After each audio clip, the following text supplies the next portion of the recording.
Fala galera, hoje a gente vai falar de Gênesis capítulo 21. Eu sou André Maldonado e esse é o canal do JC na Veia.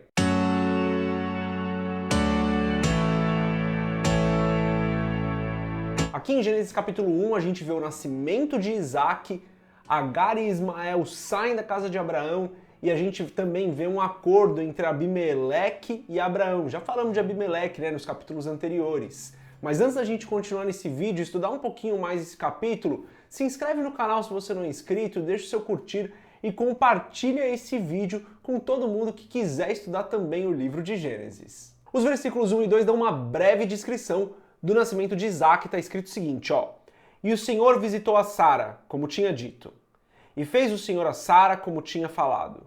E concebeu Sara e deu a Abraão um filho na sua velhice, ao tempo determinado, como Deus lhe tinha dito. Finalmente, o tempo de espera havia acabado. Eles conseguiram, depois de tantos anos, ter o filho da promessa, o filho que realmente era de Abraão e Sara, sem nenhuma outra tentativa, com Agar nem nada, finalmente o filho da promessa. Primeira coisa que me chama a atenção aqui nesses dois versículos é que por 3 vezes a gente lê assim, como tinha dito, como tinha falado, como Deus lhe tinha dito, reforçando que o que estava acontecendo agora já havia sido falado por Deus. Mesmo nessa circunstância um pouco mais difícil, Deus cumpria a promessa que ele havia dito. Ou seja, o que eu aprendo aqui é que Deus vai cumprir aquilo que ele prometeu, independente das circunstâncias. 3 vezes em 2 versículos a gente lê como Deus havia dito, como Deus havia falado, ou seja, confie em Deus, aquilo que ele falou ele vai fazer. Abraão e Sara já eram velhos, já não tinham mais condições de ter um filho. E mesmo assim, Deus cumpre a promessa dele como ele tinha dito. Eu acho que é um texto para a gente nos lembrar que nós devemos confiar no Senhor, que as circunstâncias não impedem Deus de fazer aquilo que ele disse que faria, não diminuem o poder de Deus. Então eu creio que esses 2 versículos do nascimento aqui de Isaac, eles nos ensinam a perseverar confiando no Senhor, porque Deus vai fazer aquilo que ele disse que ele ia fazer. E aqui não estou entrando em nada específico, falando, porque na sua vida, não. Estou falando que aquilo que Deus falou que ele cumpriria na palavra, ele vai cumprir. Então a gente pode descansar nele. Tudo aquilo que a gente vê no Novo Testamento, todas aquelas promessas, tudo aquilo que Deus diz que vai fazer, nós podemos descansar, porque ele certamente fará. E a gente não pode esquecer, então, de Hebreus 10, 23, Hebreus 10, 23 está escrito assim, Retenhamos firmes a confissão da nossa esperança, porque fiel é o que prometeu. Então a gente pode ficar tranquilo. Fiel é Deus quem fez as promessas. Por isso é importante a gente conhecer o Novo Testamento, galera? Tem tanta promessa de Deus no Novo Testamento, tanta coisa para a gente aprender, tanta coisa legal para as nossas vidas. E nós podemos ficar tranquilos, porque Deus é fiel para cumprir aquilo que ele prometeu e poderoso para fazer aquilo que ele disse que ele faria, independente das circunstâncias. Daí mais para frente aqui a gente vê, então, Isaac nasce, passam-se mais ou menos uns 2, 3 anos, que é o tempo do desmame ali de Isaac, E Ismael, filho de Abraão com Agar, a serva egípcia, se você está acompanhando aqui os estudos, você sabe do que eu estou falando, Ismael começa a zombar de Isaac, começa, fazer aquela, provavelmente, que minha interpretação, tá, galera? Começa a fazer aquela briguinha ali com o irmão, que é costume a gente ver, e Sara fica muito triste, Sara fica muito abalada e fala, olha, Abraão, o esposo, expulsa Agar e o filho dela de casa. Essa ideia de expulsar Agar e Ismael de casa, além de ser contra o costume da época, não era o costume da época expulsar a serva e o filho da serva, quando esse filho também era do Senhor, não era costume. Também é contra a vontade de Abraão. Abraão fica meio bravo com isso, porque ele realmente amava Ismael. A gente vê em vários textos ali de Gênesis, que Abraão amava Ismael. Então ele fica meio incomodado com essa ideia. Nos versículos 11 e 12 a gente lê o seguinte, E pareceu esta palavra muito má aos olhos de Abraão, por causa de seu filho. Porém Deus disse a Abraão, não te pareça mal aos teus olhos acerca do moço e acerca da tua serva. Em tudo o que Sara te diz, ouve a sua voz, porque em Isaque será chamada a tua semente. Aqui a gente vê, né, que Abraão então obedece, Abraão tira Agar e Ismael de casa. Isso não impede Ismael de ser muito abençoado por Deus, Ismael é grandemente abençoado por Deus, porque era filho de Abraão, mas a gente vê aqui que Abraão decide obedecer a Deus ao invés de obedecer à sua própria vontade. E aqui já tem uma grande lição, né, pessoal? A gente precisa obedecer a Deus. Às vezes, aquilo que Deus pede não é bem aquilo que a gente quer fazer, mas é mais importante a gente obedecer a Deus do que fazer a nossa vontade. Deus é o Senhor e importa que nós o obedeçamos antes da nossa vontade.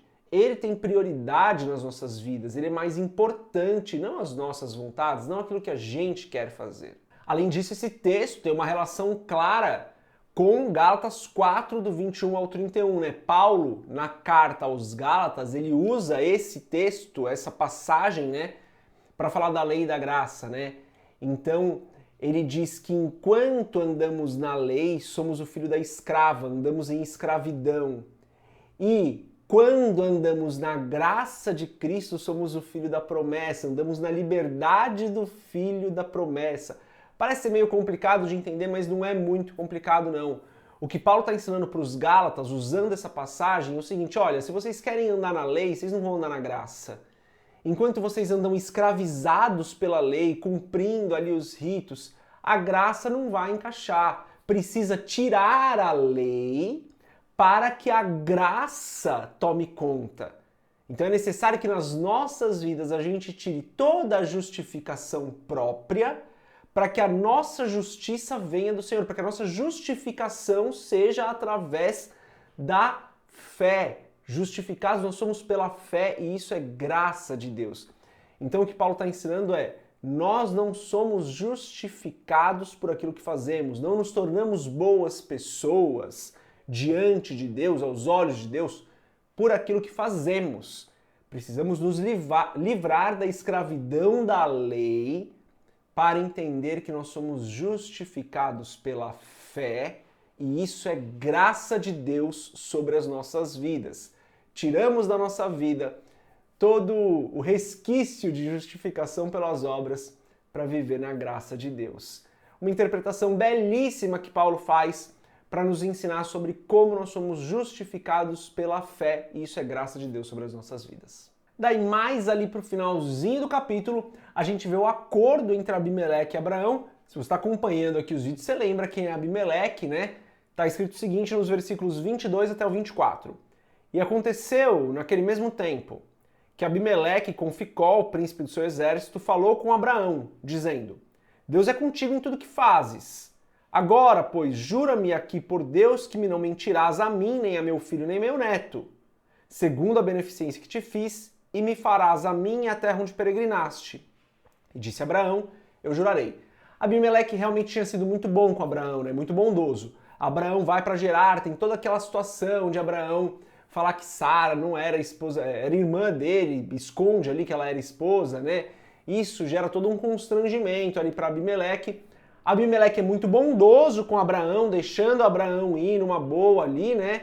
E aqui, então, ele volta e usa essa beneficência que ele tinha feito, essa bondade que ele tinha demonstrado para Abraão, para ter um acordo com Abraão que fosse bom para os dois lados. Abraão, inclusive, usa muito bem esse acordo, garantindo um poço ali para o gado dele, uma provisão de água para o gado dele, que era muito importante naquela época. Então, é um acordo que fica bom para os dois lados. O que eu aprendo aqui, galera, é que Deus muitas vezes vai usar o ímpio para abençoar o justo. Não é uma regra isso, não estou falando que isso vai acontecer sempre, mas eu vi ao longo da minha trajetória cristã, e na palavra a gente vê isso também, né?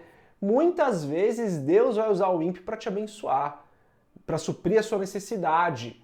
Então, de novo, né, a gente não pode colocar Deus numa caixa, galera. Deus é poderoso, ele age como ele quiser, com quem ele quiser, através de quem ele quiser, quando ele quiser. Voltando para o comecinho do capítulo, a gente precisa ficar firme, tendo certeza, perseverando, certeza de que Deus vai cumprir a promessa que ele fez, de que Deus vai cuidar de nós, de que a gente não vai passar nenhuma provação que seja maior do que a gente consiga aguentar. Tem um monte de promessa que Deus fez pra gente aí, e ele é fiel para cumprir essas promessas. Galera, é isso. Eu tenho terminado esses vídeos aqui com uma breve oração, então se você puder, se você quiser, feche seus olhos, curva sua cabeça, ore comigo. Pai, em nome de Jesus eu te agradeço, Senhor.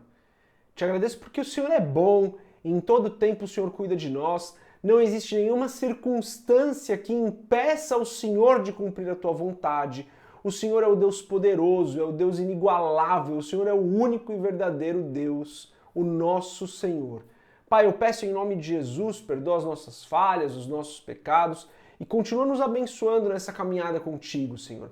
Continua nos mostrando qual é a tua vontade para as nossas vidas, Senhor. Aumentando a nossa fé, Pai, em nome de Jesus e abençoando aqui esse estudo que temos feito de Gênesis. Abençoa cada pessoa que está acompanhando esses estudos, dá entendimento através do teu Espírito para cada uma delas, para que nós possamos viver verdadeiramente de acordo com a tua vontade, Senhor. Em nome de Jesus eu te agradeço. Se você concorda com essa oração, você diz amém. Galera, é um capítulo simples, né? Tem ali poucos eventos, porém não falei de tudo aqui. Aqui na descrição do vídeo tem um link lá pro blog, então é só você abrir a descrição do vídeo que está aqui embaixo. Você vai ver um link lá pro post do blog, você vai ver link para nossa comunidade no Telegram. Tá acontecendo bastante coisa legal lá na comunidade do Telegram, coisa que está acontecendo só lá. Então tem bastante coisa legal para você ver aqui na descrição ainda. Gente, é isso. Deus abençoe a sua vida. Paz.